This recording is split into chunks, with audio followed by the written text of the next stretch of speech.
ম্যাচের বয়স তখন ৭৫ মিনিট। হঠাৎ করেই সাইডলাইনে দাঁড়িয়ে গেলেন নেইমার। স্টেডিয়াম জুড়ে শুরু হলো গর্জন। কমেন্টারদের কণ্ঠে ভেসে এলো first time in a long time. আর সত্যিই তো, ৯৮১ দিনের দীর্ঘ অপেক্ষার পর আবারও ব্রাজিলের জার্সিতে মাঠে নামলেন নেইমার জুনিয়র। কিন্তু এই ম্যাচ কি শুধু নেইমারের প্রত্যাবর্তনের গল্প, নাকি এটি ছিল ভিনিসিয়াস জুনিয়রের বিশ্বকাপ জয় করার বার্তা? চলুন বিস্তারিত বিশ্লেষণ করি। নেইমারের আবেগঘন প্রত্যাবর্তন। ৩ বছর আগে ২০২৩ সালে উরুগুয়ের বিপক্ষে বিশ্বকাপ বাছাই পর্বে ম্যাচে শেষবারে ব্রাজিলের জার্সি গায়ে মাঠে নেমেছিলেন নেইমার। এরপর ইনজুরি, পুনর্বাসন, সমালোচনা এবং অনিশ্চয়তার দীর্ঘ পথ পাড়ি দিতে হয়েছে তাকে। অবশেষে ৯৮১ দিনের পর আবারও সেলেসাও জার্সিতে মাঠে নামলেন ব্রাজিল ইতিহাসের অন্যতম সেরা এই তারকা। মাত্র কয়েক মিনিট খেললেও তার উপস্থিতিই যেন পুরো স্টেডিয়ামের আবহাওয়া বদলে দিয়েছিল। সমর্থকদের চোখে ছিল আবেগ, মুখে ছিল হাসি, আর ব্রাজিল দলও যেন নতুন আত্মবিশ্বাস ফিরে পেল। ভিনিসিয়াস জুনিয়র ম্যাচের আসল নায়ক।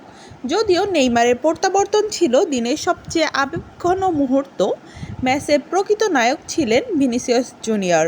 প্রথমার্ধেই দুটি দুর্দান্ত গোল করে স্কটল্যান্ডের বিপক্ষে ব্রাজিলের জয় প্রায় নিশ্চিত করে ফেলেন তিনি। তার গতি, ড্রিবলিং, পজিশনিং এবং ফিনিশিং সবকিছু ছিল বিশ্বমানের। এই বিশ্বকাপে এখন পর্যন্ত মরক্কোর বিপক্ষে গোল, হাইতির বিপক্ষে গোল, স্কটল্যান্ডের বিপক্ষে জোড়া গোল, মাত্র ৩ ম্যাচে ৪ গোল করে তিনি এখন টুর্নামেন্টের অন্যতম সেরা গোল স্কোরার। অল্পের জন্য হাতছাড়া হলো ঐতিহাসিক হ্যাটট্রিক। ভিনিসিয়াসের সামনে ছিল ইতিহাস করার সুযোগ। ১৯৫৮ সালে বিশ্বকাপে ১৭ বছর বয়সে ফ্রান্সের বিপক্ষে সেমিফাইনালে হ্যাটট্রিক করেছিল কিংবদন্তি পেলে।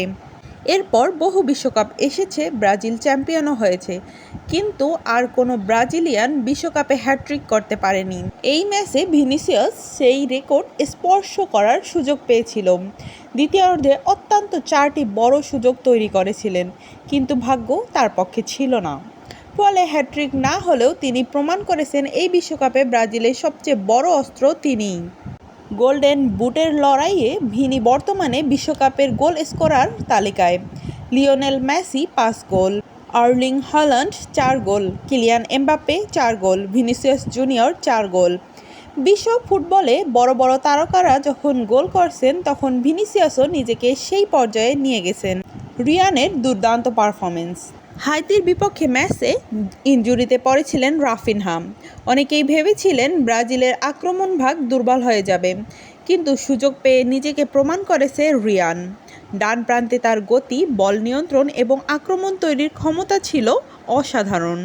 তিনি শুধু রাফিনহার অভাব পূরণ করেননি, বরং ভবিষ্যতে নতুন একটি বিকল্প তৈরি করেছেন কোচের হাতে।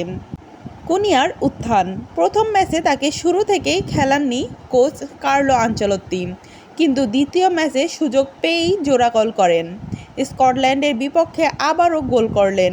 ব্রাজিলের তৃতীয় গোলটি ছিল যেন পুরনো দিনের সাম্বা ফুটবলের নিখুঁত উদাহরণ। দ্রুত পাসিং, দুর্দান্ত বিল্ড আপ এবং শেষ মুহূর্তে জিমারাইসের নিখুঁত পাস। এরপর কুনিয়ার দুর্দান্ত ফিনিশিং। এমন গোল দেখলে বোঝা যায় কেন ব্রাজিলকে যোগবুনিত বা সুন্দর ফুটবলের দেশ বলা হয়। মিডফিল্ডে ব্রাজিলের নতুন ছন্দ। প্রথম ম্যাচে মনে হচ্ছিল মিডফিল্ডে কিছুটা ছন্দের অভাব রয়েছে। ক্যাসিমিরো, জিমারাইস এবং পাকেতা নিজেদের সেরাটা দিতে পারছিলেন না। কিন্তু ম্যাচ যত গড়িয়েছে এই মিডফিল্ড তত শক্তিশালী হয়েছে। স্কটল্যান্ডের বিপক্ষে বল দখলে আধিপত্য, দ্রুত পাসিং, আক্রমণ তৈরিতে কার্যকারিতা, ডিফেন্সকে সুরক্ষা, সব মিলিয়ে মিডফিল্ড ছিল ব্রাজিল জয়ের অন্যতম বড় কারণ। স্কটল্যান্ডের বিপক্ষে ব্রাজিলের ইতিহাস সবসময়ই উজ্জ্বল। এখন পর্যন্ত দুই দলের ১১টি সাক্ষাতে ব্রাজিলের জয় ৯টি, ড্র ২টি, স্কটল্যান্ডের জয় 0। অর্থাৎ ইতিহাসের ধারাবাহিকতা বজায় রেখেই আরেকটি জয় তুলে নিল ৫ বারের বিশ্ব চ্যাম্পিয়নরা। ৩ ম্যাচ শেষে গ্রুপ চ্যাম্পিয়ন হয়েছে ব্রাজিল, গ্রুপ রানার্স আপ হয়েছে মরক্কো। এখন ব্রাজিলের লক্ষ্য নকআউট পর্ব। নকআউট পর্বে সম্ভাব্য প্রতিপক্ষ। গ্রুপ এ থেকে সম্ভাব্য প্রতিপক্ষ হতে পারে জাপান অথবা সুইডেন, কারণ গ্রুপ এফে এগিয়ে রয়েছে নেদারল্যান্ডস, জাপান, সুইডেন।